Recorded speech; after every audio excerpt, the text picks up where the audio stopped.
Bienvenue si vous nous rejoignez dans 64 minutes. Le monde en français, place à notre grand angle. Où va la langue française dans le monde ? Le français reste-t-il un vecteur culturel ou bien devient-il une langue business, c'est-à-dire une langue des affaires ? Le nombre de locuteurs en croissance grâce à l'Afrique n'est-il pas trompeur ? Clément Duhem est le grand témoin de 64 minutes sur TV5 Monde. Bonsoir Clément Duhem. Bonsoir. Merci d'être avec nous. Vous êtes administrateur de l'OIF, l'Organisation internationale de la francophonie, dont vous êtes donc le numéro 2. Alors vous rendez votre rapport quadriennal sur la langue française dans le monde. Quadriennal, ça veut dire tous les 4 ans. Oui, peut-être d'abord un mot, avant d'aborder longuement ce rapport, peut-être d'abord un mot sur le départ de Blaise Compaoré il y a tout juste une semaine au Burkina Faso. C'est un pays important de la francophonie. Quel est votre point de vue sur ces événements ? Écoutez, le secrétaire général Abdou Diouf a exprimé très rapidement, et vous en avez fait état d'ailleurs, de notre vive préoccupation de voir les événements qui se sont déroulés au Burkina Faso. Blaise Compaoré, vous savez, a fait quand même de ce pays, du Burkina, a investi beaucoup pour que ce pays, justement, atteigne le développement et puisse être un exemple de démocratie. Malheureusement, effectivement, le président Diouf, hier, a dû convoquer d'urgence le comité ad hoc de la francophonie qui est chargé de prendre des mesures. Et les mesures que nous avons prises, c'est en accompagnement à ce que fait déjà, aux efforts déjà importants de la CEDEAO, des 3 chefs d'État que vous avez vus du Libéria, du Ghana et surtout Macky Sall du Sénégal, qui se sont rendus aussi là-bas, et les efforts également de l'Union africaine, qui sont avec nous, et les Nations Unies, c'est de faire ensemble, justement, front pour dire il faut rapidement que la situation redevienne normale, que le pouvoir soit donné le plus rapidement possible aux civils. Donc, une mission dirigée par l'ancien chef d'État du Cap-Vert, le président Montero, avec des parlementaires, avec des représentants de nos États membres, se rendra au Burkina Faso dans les prochains jours pour conjuguer nos efforts à ceux des autres et trouver avec tous les acteurs, y compris la société civile et tous les acteurs politiques, trouver la meilleure voie pour que les Burkinabés, justement, n'aient pas à souffrir trop longtemps de cette situation d'instabilité. Vous avez dit un exemple de démocratie. Il y a eu des centaines de milliers de personnes dans la rue pour dire non à un autre mandat. Blaise Compaoré était au pouvoir depuis 27 ans. Est-ce que c'est pas l'un des mots aussi d'une partie de l'Afrique de l'Ouest de voir des dirigeants se cramponner au pouvoir durant 20 ans, plus de 20 ans? Je reprendrai là aussi l'expression du président Diouf, parce que ne touchons pas aux constitutions. C'est la déclaration qu'il a faite. Je crois que les démocraties, vous le savez, même nos démocraties, les démocraties anciennes, sont toujours à parfaire. Elles ont toujours, et heureusement la société civile, plus elle est forte, plus elle veille justement à ce que la démocratie soit vivante. Et effectivement, si le président du Faso, qui a quand même, vous le savez, des acquis, et le temps, justement, quand la poussière retombera. Plusieurs, dont le président Diouf et d'autres, l'avaient invité, justement, à réfléchir avant d'aller dans cette direction. C'est ce qu'on appelle la diplomatie préventive. Malheureusement, la diplomatie préventive, parfois, pour des considérations diverses et variées, eh bien, on n'écoute pas toujours ceux qui lancent des alertes. Et l'organisation avait déjà fait ces alertes. Malheureusement, la situation, maintenant, il faut la gérer. Par contre, il faut reconnaître au président d'avoir entendu et laissé, justement, le pouvoir pour que rapidement... Alors justement, pour qu'il revienne aux civils, en attendant, c'est le lieutenant-colonel Isaac Zida qui est à la tête du pays, qui mène cette transition. L'armée est aux commandes. Donc, dans quelques semaines aura lieu le sommet de la francophonie à Dakar, le 15e sommet de l'OIF. Est-il imaginable qu'un militaire représente le Burkina Faso à ce sommet? Écoutez, pour le moment, il est beaucoup trop tôt. Nous n'avons pas suspendu le Burkina Faso de la francophonie. D'ailleurs, il n'a pas été suspendu non plus de l'Union africaine. Mais le message a été très clair. Si rapidement on ne trouve pas justement une solution pour qu'un civil puisse mener à des élections libres, transparentes, tant au plan présidentiel que législatif, parce que là, la situation est ce qu'elle est. À ce moment-là, rapidement, dans les prochains jours, dès que cette mission sera revenue, le secrétaire général prendra les initiatives qu'il faut. Nous avons un texte pour ça qui s'appelle depuis 2000 la déclaration de Bamako, qui permet au secrétaire général, qui lui donne la feuille de route dans ces cas-là. Et là, nous pourrions aller jusqu'à la suspension si effectivement nous ne trouvions pas. Et on ne serait pas tout seul, puisque l'Union africaine a déjà dit également que rapidement, elle laissait un délai très très court pour trouver une issue à cette crise. Alors le sommet de la francophonie, ce sera les 29 et 30 novembre prochain. TV5 Monde et ses équipes y seront, bien entendu. Au cours de ce sommet sera nommé le successeur d'Abdou Diouf à la tête du poste de secrétaire général de l'OIF. 5 hommes et pour la première fois, une femme sont en lice. Quel est, selon vous, le profil idéal pour diriger la francophonie ? Écoutez, le profil idéal, je pense que les chefs d'État et de gouvernement ont vu à l'œuvre déjà Boutros Ghali, qui avait été le premier à incarner cette voix, ce visage de la francophonie. Ils ont vu depuis 12 ans à l'œuvre le président Abdou Diouf, qui a fait, je crois, de cette organisation une organisation respectée, une organisation reconnue, utile, non seulement au plan de notre, je dirais, de notre diplomatie d'influence ou de notre rôle d'acteur des relations internationales, mais aussi en termes de solidarité et d'action sur le terrain.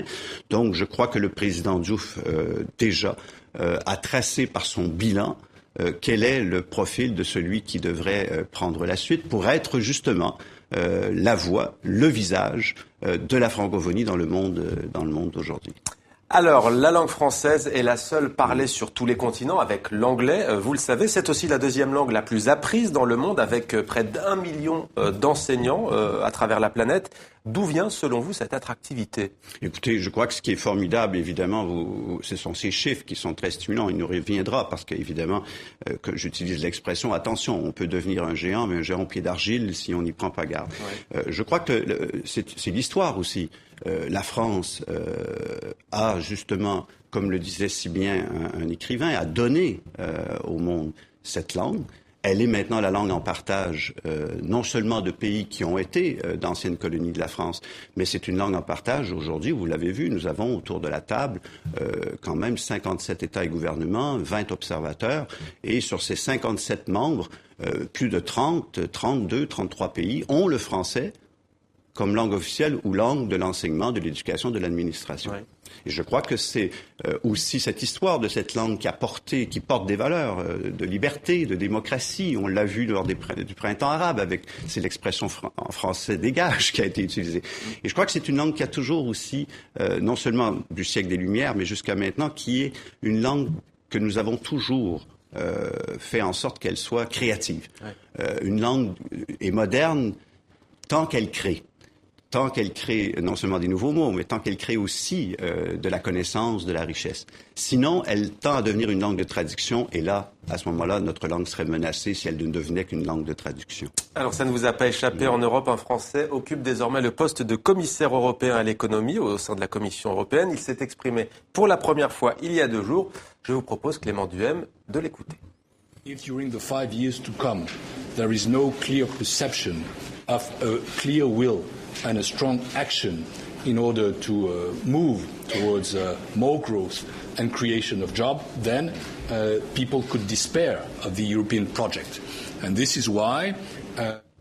Voilà, je pense que vous avez compris pourquoi nous avions choisi cet extrait. Ça vous fait beaucoup rire. Alors, il y a 2 manières de comprendre, en tous les cas, le choix de Pierre Moscovici de s'exprimer en anglais, ou bien parce que le français est en perte de vitesse, ou alors parce que l'anglais est la langue de l'économie. Bon, écoutez, je vais faire peut-être quelques remarques.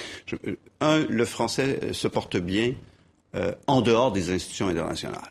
Parce qu'effectivement, malheureusement, et le rapport de notre observatoire de langue française le dit, autant on peut être optimiste parce que il y a vous le disiez tout à l'heure, 274 millions de locuteurs francophones aujourd'hui, dont une centaine de millions sont en train de l'apprendre dans les systèmes. Mais dans les institutions internationales, on a vu un recul rapide, une érosion rapide de l'utilisation du français et des autres langues. Et ce qui nous préoccupe tous, et c'est pour ça que nous faisons des alliances avec les autres ensembles linguistiques, ce qui nous préoccupe, c'est que justement, c'est une perte aussi de la richesse de notre pensée pour défendre nos positions si on doit tous s'exprimer dans la même langue.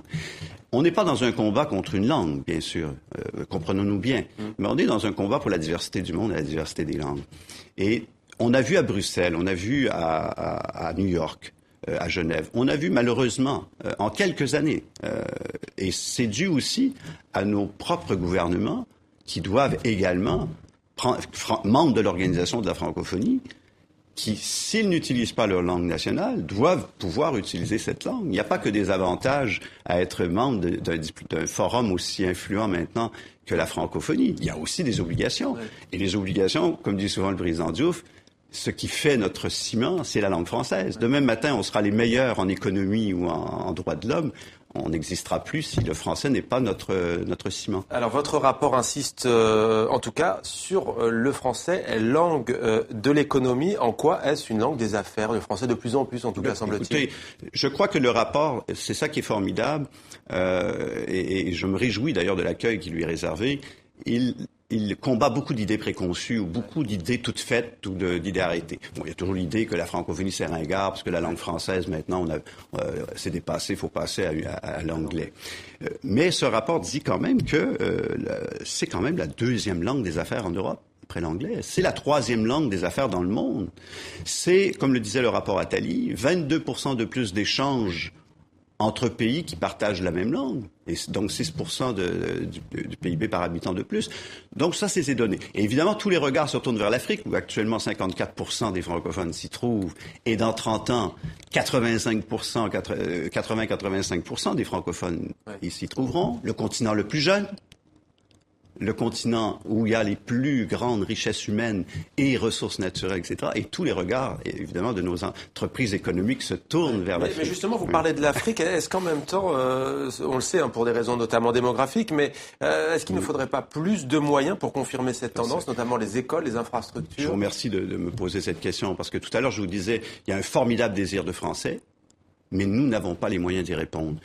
Et effectivement, quand je dis ce géant au pied d'argile, le danger, c'est que si nous n'investissons pas massivement dans les infrastructures scolaires, notamment, si nous ne formons pas rapidement les 2 millions ou 3 millions d'instituteurs nécessaires dans les prochaines années pour avoir une éducation de qualité sur le continent africain, si notre langue, justement, en matière de formation technique et professionnelle, n'est pas au rendez-vous avec les entreprises, que les entreprises francophones ne disent pas que le français est un plus et non pas un obstacle. Eh bien, si nous ne répondons pas à ça, les pays qui ont choisi, parce que n'oubliez pas que tous les pays du continent africain ont choisi le français. C'est pas leur langue maternelle. Mais vous le savez, il y a la crise. Ils pourraient choisir d'autres. Pour le successeur d'Abdou Diouf, il devra langue. composer avec cette ambition, mais aussi avec la crise. C'est possible, selon vous? Avec la crise économique, il faudra composer le successeur d'Abdou Diouf. Il faut composer, parce que quand il y a crise économique, comme le disait le président de la République française dans son voyage d'État au Canada il y a quelques jours, c'est dans des moments où il y a des crises économiques difficiles qu'il faut faire les meilleurs choix stratégiques pour le moyen et le long terme. Comme administrateur de l'OIF, je pense qu'il faut faire ce choix de la culture, de la langue, parce que dans le moyen et le long terme, nous y perdrons si effectivement nous avons une longueur d'avance en francophonie. Et vous voyez les chiffres, il nous faut justement répondre à ce désir et faire les bons choix. Et les bons choix, on aura retour sur investissement parce que nous défendrons ensemble justement la liberté, la démocratie et les droits de l'homme. Et bien on termine sur cette note d'espoir. Merci à vous Clément Duhem. Je rappelle que vous êtes administrateur de l'OIF, l'Organisation internationale de la francophonie. Donc le numéro 2 de l'OIF était sur TV5 Monde. Merci d'avoir témoigné dans 64 minutes. Rendez-vous donc à Dakar les 29 et 30 novembre pour le 15e sommet de la francophonie. Merci.